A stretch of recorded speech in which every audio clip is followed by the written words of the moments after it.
علی بھائی اگلا سوال یہ ہے کہ آپ اہل سنت کے ایک شیخ صاحب ہیں، وہ فرماتے ہیں کہ مولانا طارق جمیل کا علی علیہ السلام کو مولا کہنا رافضی عقائد کو ہوا دینے کے مترادف ہے، آپ کا کیا موقف ہے اس پر؟ میرا موقف یہ ہے کہ ان شیخ صاحب کو تھوڑی سی دنیا کی ہوا لگوائیں، ان کو بتائیں کہ دنیا اب چینج ہو چکی ہے. دنیا میں آج کل ایک نعرہ عام ہے کہ نہ میں وہابی نہ میں بابی، میں ہوں مسلم علمی کتابی. اب زمانے گزر گئے کہ جب آپ نے اپنی بے زبان عوام کو اپنی فرسودہ قصے کہانیوں میں بٹھا کے رکھا ہوا تھا. یہ مجھے پتہ ہے جس کی بات کر رہے ہیں. یہ اتنے فرقہ باز لوگ ہیں، اپنے فرقے کو بچانے کے لیے جھوٹ بھی بول دیتے ہیں اور وہ کہتے ہیں امت کے وسیع تر مفاد میں ہم نے کیا ہے، اور دوسرے فرقے کو نیچا کرنے کے لیے قرآن کی آیت یا بخاری مسلم کی حدیث بھی وہ کہتے ہیں چھپا دو، اس سے فلاں کو تقویت ہوگی. ٹھیک ہے، تو یہ علماء یہود کا کردار ہے. علماء یہود بھی یہی کرتے تھے، جہاں نبی علیہ السلام کی پروفیسیز آتی تھی ہاتھ رکھ لیتے تھے. افتؤمنون ببعض الکتاب وتکفرون ببعض، کتاب کے کچھ حصے کو مانتے تھے، کچھ کو چھوڑتے تھے. یہ بھی یہی کرتے ہیں. ان کا سارا زور اپنے فرقے کو بچانے کے لیے ہوتا ہے. ان کو چاہیے کہ یہ اولو العلم قائما بالقسط بنے، اہل علم انصاف پہ کھڑے ہوئے. انصاف کے بارے میں قرآن میں جہاں جہاں آیات آتی ہیں تو یہی بات آتی ہے نا کہ چاہے تمہیں اپنے خلاف گواہی دینی پڑے، اپنے رشتہ داروں کے، ماں باپ کے، اولاد کے، تم اولو العلم قائما بالقسط بنو. یہی ہے نا. تو اس میں یہ امپلائڈ ہے اپنے فرقے کے خلاف بھی گواہی دینی پڑتی ہے. یہ نہ کہو کہ من کنت مولاہ فہذا علی مولاہ، حدیث متواتر چاہیے ہماری کتاب میں بھی آتی ہے، چونکہ اسے فلاں فرقے کو تقویت ملتی ہے اس لیے ہم اس حدیث کو بیان ہی نہیں کریں گے. یہ بات ہرگز نہ کرو، یہ بالکل زیادتی والی بات ہے. تو اس طرح کی جو چیزیں پبلکلی یہ لوگ لے کے آتے ہیں نا، اس کی وجہ سے پھر خود ان کی بدنامی بھی بنتی ہے. جب یہ باتیں کرتے ہیں نا تو اب سننے والے کو پتہ چل جائے گا اچھا یہ تو پورا تماشا ہی لگایا ہوا ہے انہوں نے دین کے ساتھ، یہ تو لوگوں کو دین نہیں بتا رہے ہیں، یہ فرقہ بتا رہے ہیں. تو ہم مولانا طارق جمیل صاحب کے ساتھ کھڑے ہیں. میرا اس کے اوپر کلپ بھی آ چکا تھا. ہم ہر وہ بات بیان کریں گے جس سے کتاب و سنت کو تقویت ہوگی، کسی بھی فرقے کی پرواہ کیے بغیر. کل کو تو کوئی یہ کہے گا کہ آپ جو ہے نا یہ حدیث بیان نہ کرو صحیح مسلم کی کہ ام سلمہ نے ایک کرتا نکالا کالے کلر کا کہ سروانی تیالسی جبہ نبی علیہ السلام کا، اور کہا کہ یہ نبی علیہ السلام پہنتے تھے اور ہم اس کا دھون مریضوں کو شفا کے لیے دیتے ہیں. اگر یہ کرو گے تو بریلویوں کو تقویت ہو جائے گی، وہ تبرکات کا بڑا ادب کرتے ہیں، یہ کہیں گے نا. تو آپ کوئی بھی چیز بیان کریں کسی کو تقویت ہو رہی ہوتی ہے. کل کو لوگ یہ بھی کہیں گے کہ آپ مسلم شریف کی یہ حدیث بیان نہ کرو کہ نبی علیہ السلام فرمایا میں تمہیں قبروں پہ جانے سے منع کرتا تھا، اب میں تمہیں حکم دیتا ہوں کہ قبروں پہ جاؤ تاکہ آخرت کی یاد آئے. یہ حدیث بیان نہ کرو. لوگ قبروں پہ جائیں گے تو قبروں کی پوجا شروع کر دیں گے، یہ تو مزارات کو تقویت مل جائے گی. یہ بھی تو کہیں گے نا وہ یہ حدیث نہ بیان کرو. کل کو یہ بھی کہیں گے یہ بخاری مسلم کی یہ حدیث بھی نہ بیان کرو. جب مردے کو آپ دفنا کے جاتے ہیں تو مردہ جانے والوں کی قدموں کی آہٹ بھی سنتا ہے، پھر اس سے سوالات ہوتے ہیں. تو اس طرح تو لوگ کہیں گے واقعی یار مردے سنتے ہیں تو لوگ تو یہ عقیدہ رکھ لیں گے سمائے موتا کا، یہ حدیث بھی بیان نہ کرو. ٹھیک ہوگا جی. کل کو قرآن پاک کی وہ آیات جن سے نبی علیہ السلام کی ایکسٹرا آرڈنری کوالٹیز ثابت ہوتی ہیں وہ کہیں گے آپ یہ آیات بیان نہ کریں، اس سے تو بریلویوں والے عقیدے نکلنے شروع ہو جائیں گے. اسی طریقے سے بریلویوں کو لوگ پٹی پڑھانا شروع کر دیں، آپ کل انما انا بشر مثلکم، یہ آیات نہ پڑھیں، اس سے تو اہل حدیث کو تقویت ہونا شروع ہو جائے گی. آپ یہ دیکھیں کہ دین کس کے ساتھ کھڑا ہے. یا آپ پھر کہہ دیں کہ دین آپ کے گھر کی لونڈی ہے، نعوذ باللہ. اولو العلم قائما بالقسط نہیں بن رہے.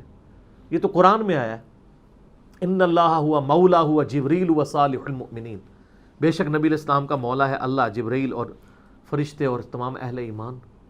ٹھیک ہے. اور ویسے ان سے یہ پوچھیں کہ آپ کو مولا والے سے تکلیف ہوتی ہے، نبی علیہ السلام کے ساتھ جب آپ دروشی پڑھتے ہیں اللہم صلی علی سیدنا و مولانا پڑھتے ہیں نا، اچھا پھر ان کو یہ بتائیں کہ یہاں پہ مولا سے کوئی مشکل کشا تو مراد نہیں لے رہا ہوتا، نبی علیہ السلام کو محبوب آقا لے رہے ہوتے ہیں. پھر صحیح بخاری میں ہے حضرت عمر کہا کرتے تھے ابو بکر ہمارے سید ہیں جنہوں نے ہمارے سید بلال کو آزاد کروایا. تو سیدنا کہہ دیا، سیدنا بلال، ہمارے آقا بلال. یہ ان کی ایک نیگیٹو سوچ ہے. اور دوسری طرف یہ اپنے فرقے کے ماشاءاللہ اتنے بڑے گول کیپر ہیں یہ حضرت صاحب جو ہیں. ان کی میں آپ کو چھوٹی سی مثال، یہ سعودی عرب میں کوئی عرب شیخوں کے ساتھ ان کی دوستی تھی، یہ نیشنلٹی لے کے وہاں بیٹھے ہوئے ہیں اور وہاں بیٹھ کے اپنے فرقے کی فرقہ حنفیہ دیوبندیہ، ٹھیک ہے، اس کی حفاظت کے لیے وہاں بیٹھے ہوئے ہیں. دو چار بندے ہی لے کے بیٹھے ہوتے ہیں سامنے, تو میگا فون میں بات کر رہے ہوتے ہیں. میں ایک دفعہ ان کے درس میں گیا, یعنی وہ وہاں پہ بیٹھے ہوئے, میں بات کر رہا ہوں 2007 کی, جب حج کے لیے گیا تو میں اس وقت ٹرانزیشن پیریڈ میں تھا. تو یہ بیان کر رہے تھے کہ دیکھیں جی احمد صاحب بریلوی صاحب نے تعریف کر دی ہے قرآن میں, یہ جو آیت ہے نا, قد جاءکم من اللہ نور و کتاب مبین, بے شک اللہ کی طرف سے تمہارے پاس ایک نور اور ایک کتاب آ گئی. اس میں نور سے مراد احمد صاحب بریلوی صاحب کی تفسیر جو ہے نا, ان کے خلیفہ کی, نعیم الدین مراد آبادی کی کنز الایمان کی جو خزائن العرفان لکھی گئی, اس میں انہوں نے لکھا ہے یہاں نور سے مراد جو ہے وہ نبی علیہ السلام ہے. حالانکہ نشر الطیب کے اندر اشرف علی تھانوی صاحب خود کہتے ہیں کہ نور سے مراد نبی علیہ السلام ہے, اس بیچارے کو نہیں پتا. وہ وہاں بیٹھ کے صرف شیعہ اور بریلویوں کے بارے میں بول رہا ہوتا ہے, یا اہل حدیث کے بارے میں, دیوبند کے خلاف کبھی کوئی بات نہیں کرتا, اور وہ ان باتوں میں ان کو ٹانٹ کر رہا. اچھا, اس کو نہیں یہ پتا کہ اسلام کی پہلی تفسیر جو ہے تفسیر تبری ہے, ابن جریر تبری المتوفا 310 ہجری, امام بخاری امام مسلم کے ہم اثر ہیں آلموسٹ, اور حافظ ابن کثیر نے تفسیر ابن کثیر میں اکثر چیزیں انہی سے ہی چھاپا ماری ہوئی ہیں. انہوں نے بھی اس آیت میں لکھا ہے یہاں نور سے مراد نبی علیہ السلام کا نور ہدایت ہے. تو یہ پھر احمد بریلوی صاحب نے کون سی تعریف کر دی ہے نور کہہ کے. حتیٰ کہ جو حدیث ہے جامعہ ترمذی میں موجود ہے, مسند احمد اور دلائل النبوہ امام بیہقی کی کتاب میں بڑی ڈیٹیل کے ساتھ ہے, مشکات میں موجود ہے. شیخ البانی, شیخ زبیر علی زئی صاحب دونوں نے صحیح کہا ہے. یہ میں اس لیے کہتا ہوں کہ اہل حدیثوں کو بھی یقین آ جائے, باقیوں کو تو اس کی ضرورت ہی نہیں, ان کے لیے تو کتاب میں آنا ہی کافی ہوتا ہے کہ ترمذی میں آ گئی ہے اور مسند احمد میں, کہ نبی علیہ السلام نے فرمایا کہ آپ سے پوچھا گیا آپ پہ نبوت کب واجب ہوئی, آپ فرمایا میں اللہ کے ہاں اس وقت بھی خاتم النبیین لکھا ہوا تھا جب آدم ابھی روح اور جسم کے درمیان تھے. میں دعائے ابراہیم ہوں, میں عیسیٰ کی بشارت ہوں, میں اپنی ماں کا وہ خواب ہوں جو انہوں نے میری پیدائش کے وقت دیکھا کہ ان کے لیے ایک نور ظاہر ہوا جس سے شام کے محلات بھی روشن ہو گئے. یعنی آپ کو یہ آپ کی والدہ کو پیدائش کے وقت دکھایا گیا کہ آپ سے جو بچہ ہوگا اس کی حکومت بالآخر رومن امپائر کے اوپر بھی حاوی ہو جائے گی, شام کے محلات. اگرچہ وہ محلات جا کے حضرت عمر کے دور میں جا کے ہوا ہے, لیکن یعنی اللہ نے فیصلہ تو کر دیا تھا نا. اس حدیث کو بھی نقل کر کے اشرف تھانوی صاحب نشر الطیب میں لکھتے ہیں کہ نبی علیہ السلام نور ہے, نور ہدایت. قرآن میں نہیں ہے انا ارسلناک شاہدا و مبشرا و نذیرا و داعیا الی اللہ باذنہ و سراجا منیرا. نبی علیہ السلام ایسا سورج ہے جو چمکا دینے والا ہے, لیکن وہ وہاں بیٹھ کے نا ہمیشہ اینٹی شیعہ, اینٹی اہل حدیث اور اینٹی بریلویت باتیں کرتا ہے, اینٹی دیوبندیت نہ. تو پھر اس کی جب ہم کلاس لیتے ہیں, اور پھر اس نے تو یہاں تک جھوٹ بولا, اس نے احمد صاحب بریلوی صاحب کے اوپر بہتان لگایا کہ انہوں نے شعر کہا ہے کہ وہی خدا جو تھا مستوی, وہی جو مستوی عرش تھا خدا ہو کر, مدینے میں اتر پڑا مصطفیٰ ہو کر. اور یہ انہوں نے کہا کہ احمد صاحب بریلوی نے یہ شعر کہا ہے. میں اس کو اور اس کی پوری ذریت کو جو پاکستان میں بیٹھی بھی اس کے کلپ چڑھا رہی ہے, میں چیلنج کرتا ہوں دکھاؤ احمد صاحب بریلوی نے کہاں یہ شعر کہا ہے. اس شعر کے اوپر تو اہل حدیث جو ہے مناظرہ ہار چکے ہوئے ہیں شوکت سیالوی صاحب سے. وہ لال رومال والے کے بڑے بھائی کا مناظرہ ہوا تھا 2004 میں, اس نے کہا شاہ جی مناظرہ ختم, اے شعر کاٹ دو احمد صاحب بریلوی صاحب کی کتاب میں سے, ہم اہل حدیث ہونے کے لیے تیار ہیں. یہ تو کفری شعر ہے.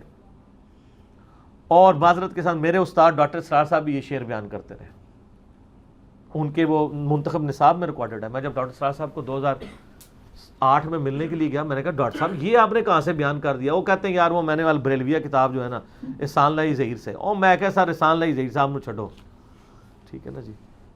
تو میں نے کہا انہوں نے یہ بات کہیں نہیں لکھی ہے. کہتے ہیں اچھا یار مجھے تو پتہ نہیں, میں اختلافی مسائل میں امی ہوں. پھر میں نے ان کو بتایا کہ جن کے آپ طرفدار بنے ہوئے نا اشرف علی تھانوی صاحب کے حوالے سے, میں نے کہا ان کا تو وہ کلمے والا معاملہ بھی ہے, وہ میرا کلپ دیکھ لیں, HD کیمرے میں ریکارڈ ہو چکا ہے. اللہ کے فضل سے ان کی مہربانیوں سے ریکارڈ ہوا ہے. یہ اگر بار بار نہ رٹ لگاتے خواب ہے خواب ہے خواب ہے, تو میں ان کو HD کیمرے میں نہ دکھاتا کہ آپ بھی اٹھ جائیں اس خواب سے, وہ بیداری ہے.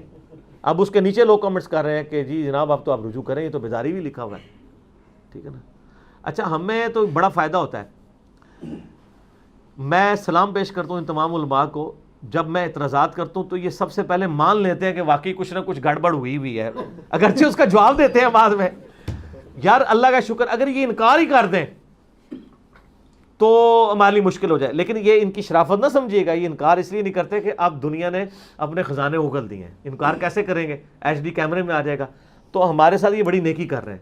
اس کو کہا جاتا ہے یہ تو چلتی ہے تجھے اونچا اڑانے کے لیے. تو اور یہ حقیقت بات ہے, یہ عقاب یا یہ چیلیں اونچی اسی وقت اڑتی ہیں جب مخالف سمت میں ہوا ہے, کیونکہ آپ نے ہر عمل کا رد عمل ہوتا ہے نا. اگر آپ کی سمت میں ہی ہوا چل رہی ہو نا تو پھر تو آپ اونچے نہیں ہوں گے. سامنے سے آئے گی, وہ ہلکا سا پار ایسے کرتی ہے, اوپر جا کرتے. تو یہ ایک کلپ چڑھاتے ہیں ہم, یوں اوپر اڑتے ہیں پھر اللہ کے فضل سے, ٹھیک ہے نا. اور وہ ہم خود نہیں اڑتے ہیں, وہ ہمارے خود ہی کلپ لوگ جوڑ جوڑ کے تو اونچے اونچے اڑانا شروع کر دیتے ہیں اللہ کے فضل سے. تو ہم تو صرف سچائی بیان کرتے ہیں, جو صحیح بات ہے نا وہ پبلک کو بتائی جائے. ٹھیک ہوگا جی. میرا خیال ہے ابھی ہم ایک وقفہ کر لیں جی. کتنا ٹائم ہو گیا جی؟ 11:30, یعنی 2.25 گھنٹے آلموسٹ ہو چکے ہیں. تو ایک وقفہ کرتے ہیں جی, انشاءاللہ ملتے ہیں ایک وقفے کے بعد. ٹھیک ہو گیا جی. بسم اللہ.